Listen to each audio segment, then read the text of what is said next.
Good morning, folks. We've got 3 sunspots on the Earth-facing disk, surge activity, coronal hole stream impact, news articles, a hurricane look, storm watch for New Zealand, and a food watch as well.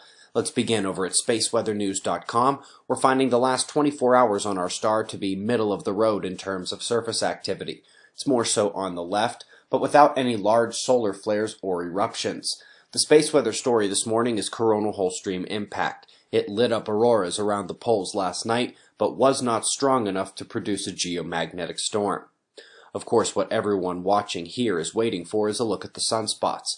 2 sets of bright loops at the left side and one just ahead of the southern system on the Earth-facing circle already. The major sunspot from earlier this month is much less active and dangerous than before, but the lead umbra up north appears asymmetrical, and the one out ahead, the little guy, actually grew some peripheral sunspots overnight as surface surges aimed at the little active region.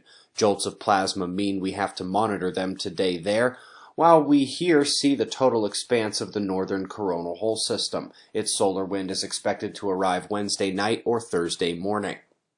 Couple articles of note. One is actually a flurry of articles released in preparation for the 35th Cosmic Ray Conference, highly relevant for the future of understanding climate change.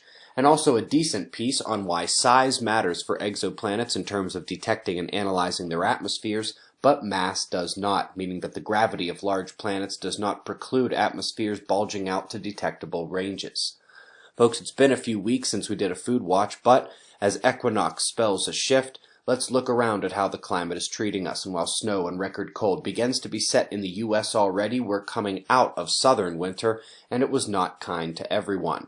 Western Australia taking a major haircut off the top-line revenue from their wheat crop due to frost, followed by drought. We are still seeing the more anomalous monsoon patterns in the eastern world, and the effect is felt financially and emotionally. But perhaps the roughest go came to parts of South America. Now, while some parts actually had an okay winter there, when the southern half of a country loses half its agricultural production due to drought, it is a big deal. Bolivia is flanked by Brazil and Argentina, and both had major trouble in the coffee and banana sectors as well. Price effects and the ripples are in the pipeline. Quickly looking at the pressure between Australia and New Zealand. This is a convergence line like we noted 2 days ago, running up the center of the United States. And regardless of the hemisphere, that is where we find the storms, and they are slated to come in all night and into the morning there. Hurricane Maria is slated to come ever so close to the Outer Banks and Hatteras before rushing out to sea. Let's hope that model holds true, because any deviation, and it's a major U.S. landfall. We've got your wind maps, null school, and shots of our star to close. We'll do this all again tomorrow, right here, but right now it's 5:30 a.m. in the new Valley of the Sun. Eyes open, no fear. Be safe, everyone.